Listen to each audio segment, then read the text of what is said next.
Hello दोस्तों, हम सबको पता है कि हर साल लाखों इंडियन स्टूडेंट्स कनाडा जाते हैं सपनों के साथ। कोई पढ़ाई करने जाता है तो कोई अपना फ्यूचर सिक्योर करने, जो कि इंडिया में रह के बहुत मुश्किल हो जाता है।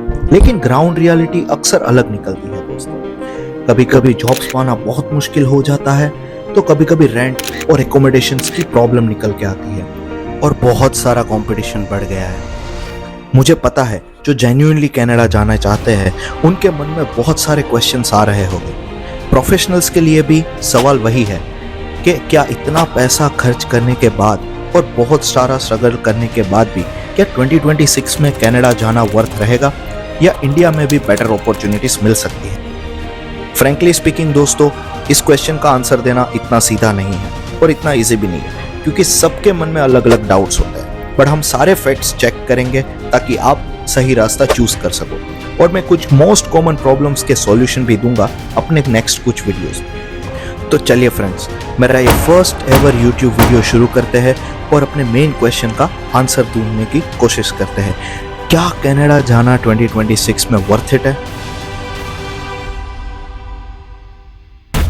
आप सोच रहे होंगे कि मैं कौन हूं जो ये एडवाइसेस दे रहा हूं और मैं इसकी बात क्यों सुनूं। तो आपका सवाल जायज है। मेरा नाम है करीम।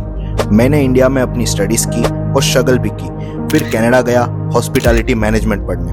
वहां लगभग 6 साल रहा। अलग अलग कंपनीज के साथ काम किया, इंश्योरेंस अंडरराइटर बना और अपना इन्वेस्टमेंट जर्नी भी शुरू की।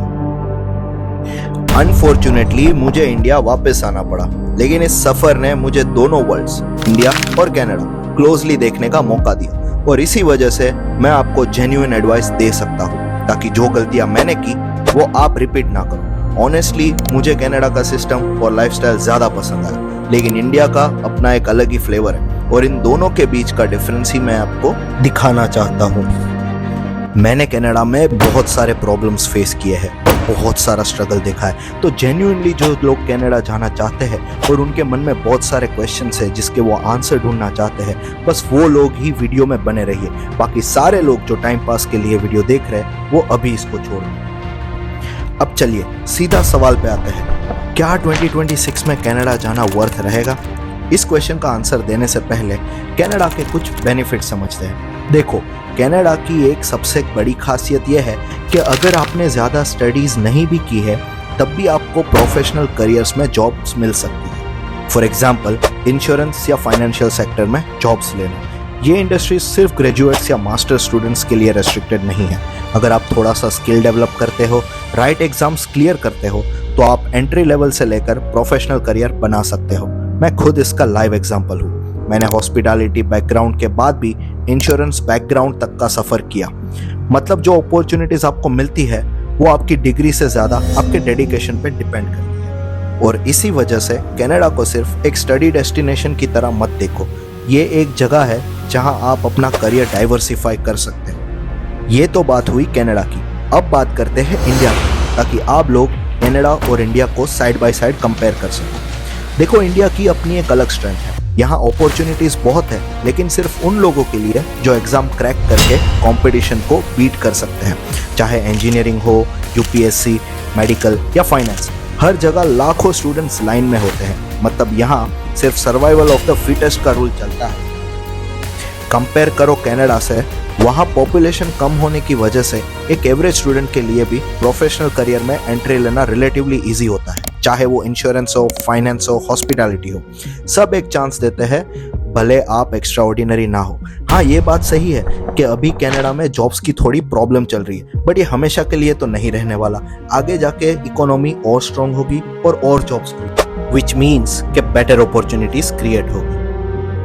पर उन लोग जो अच्छे स्टूडेंट्स हैं, ब्राइट स्टूडेंट्स हैं, या तो उन लोग जो प्रोफेशनल करियर्स में है, जैसे कि डॉक्टर्स, सीए, लॉयर्स या किसी स्पेशलाइज्ड फील्ड में एक्सपर्ट्स, उन लोगों के लिए इंडिया में भी ग्रोथ है और रिकॉग्निशन भी है। ये सारे लोग अर्निंग वाइज इंडिया में भी बहुत अच्छा ग्रोथ कर सकते हैं। So in my opinion, for these individuals, moving to Canada just for money does not really make sense. सच ये है कि इंडिया में भी बहुत सारी अपॉर्चुनिटीज है, पर ज्यादातर टॉप स्टूडेंट्स के लिए ही होती है। लेकिन जो स्टूडेंट्स एवरेज होते हैं उनके लिए इतनी टफ कंपटीशन में आगे बढ़ना बहुत मुश्किल हो जाता है। ऐसे लोगों के लिए कनाडा जाना एक ज़्यादा रियलिस्टिक ऑप्शन हो सकता है, जहां उनके लिए एक स्टेबल करियर और बेहतर फ्यूचर बनाना कंपैरेटिवली ईजियर होता है। अब डिस्कस करते हैं उन लोगों के बारे में जिन लोगों के लिए कनाडा जाना एक गेम चेंजिंग डिसीजन हो सकता है। मेरी पर्सनल एक्सपीरियंस से वो लोग जिन्हें इंडिया में हाई कंपटीशन की वजह से ग्रोथ नहीं मिल रही, लेकिन अपनी लाइफ में कुछ बड़ा करना चाहते हैं, उनके लिए कनाडा एक सॉलिड ऑप्शन है। सही माइंडसेट और सही नॉलेज के साथ आप पीआर भी अचीव कर सकते हो और एक स्ट्रॉन्ग फाइनेंशियल बैकअप भी बना सकते हो, और मेन थिंग अपने फैमिली को सपोर्ट कर सकते हो। चलो मैं आपको मेरे एग्जांपल से ही समझाता हूँ। मैंने इंडिया में होटल मैनेजमेंट किया था, एग्जाम्स में भी बहुत अच्छा स्कोर किया था, पर फर्स्ट जॉब के लिए खाली 10,000 रुपए ही मिल रहे थे, जबकि मैंने लाखों रुपए इन्वेस्ट किए थे फीस के लिए।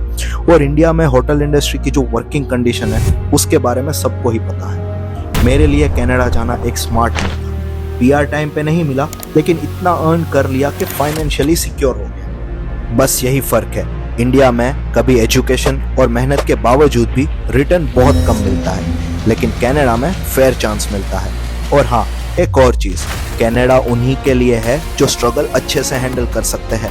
रूममेट्स के साथ रहना, खुद का कुकिंग करना, घर के सारे काम मैनेज करना, फैमिली से दूर रहना, ये सब challenges part of the journey है। अगर आप प्रिपेयर्ड हो तभी कनाडा आपके लिए वर्थ होगा। अब आपको थोड़ा आइडिया तो आ गया होगा कि कनाडा किसको आना चाहिए और इंडिया किसके लिए बेटर ऑप्शन है, लेकिन बात खाली वीजा मिलने से और कनाडा में लैंड होने से खत्म नहीं हो जाती। असली स्ट्रगल्स और असली जर्नी उसके बाद ही शुरू होती है। और इसीलिए मैं आपको क्लियरली बोलना चाहता हूँ, अगर आप जेन्युइनली कनाडा के लिए प्रिपेयर हो रहे हो तो मेरे कुछ अपकमिंग वीडियोस आपके लिए वर्थ वॉचिंग। तो मेरे नेक्स्ट कुछ वीडियोस में मैं इन कॉमन इश्यूज के बारे में डिटेल में बात करूंगा, जैसे कि पहला, किसके साथ रहना है, कैसे स्कैम्स अवॉइड करने हैं और कौन सी मिस्टेक्स आपको नहीं करनी है। दूसरा, जॉब्स, इनिशियल जॉब्स कैसे मिल सकती है, कौन से स्टेप्स आपको लेने हैं जो आपकी जॉब फाइंडिंग इजी कर सकता है।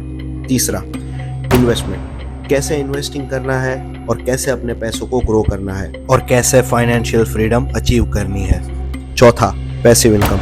देखो, कनाडा में स्टूडेंट्स को पैसिव इनकम कैसे स्टार्ट करनी है, इनके लिए बहुत कम यूट्यूबर्स बात कर रहे हैं, बट मैं डिटेल में बात करूंगा। मेन जॉब के अलावा दूसरी पैसिव इनकम कैसे स्टार्ट करें, मार्केट प्लेस पे अपने प्रोडक्ट कैसे बेचे और क्या ये लीगल भी है, ये सारी चीजों का मैं आंसर दूंगा। डेट्स, जहाँ क्रेडिट कार्ड और लोन लेना इतना इजी हो, वहाँ डेट ट्रैप से कैसे बचे और अपना क्रेडिट स्कोर कैसे हाई करें। इन सब टॉपिक्स पर मैं अपने नेक्स्ट वीडियोस में डिटेल में बात करूंगा। लेकिन दोस्तों, ऐसे इन्फॉर्मेटिव वीडियोस बनाने में बहुत एफर्ट्स लगते हैं, इसलिए प्लीज चैनल को सब्सक्राइब करो, वीडियो को लाइक करो और अपने उन दोस्तों के साथ शेयर करो जो कनाडा आने की सोच रहा है, ताकि मुझे भी लगे कि आप जेन्युइनली इंटरेस्टेड हो। अगर मुझे लगेगा कि इनफ ऑडियंस ही नहीं है तो ऑनेस्टली इतना एफर्ट्स करना मेरे लिए वर्थ नहीं रहेगा। तो दोस्तों, अब जब मैंने आपको अपने अपकमिंग वीडियोस का आइडिया दे दिया है, तो चलिए सीधा इस वीडियो के क्वेश्चन का आंसर देते हैं। क्या 2026 में कनाडा जाना वर्थ है? कनाडा आसान जगह नहीं है। यहाँ कोई आपके लिए खाना नहीं बनाएगा, कोई बिल्स पे नहीं करेगा और कोई फैमिली आपके साथ खड़ी नहीं होगी। हर चीज आपको अकेले करनी होगी। लेकिन इसका दूसरा सच ये है कि अगर आप ये सारे स्ट्रगल कर लेते हो तो यहाँ आपको फेयर और इक्वल चांस मिलता है। डिग्री कितनी बड़ी है, मार्क्स कितने हाई है, उससे फर्क नहीं पड़ता। फर्क सिर्फ आपकी मेहनत, पेशेंस और माइंडसेट से पड़ता है।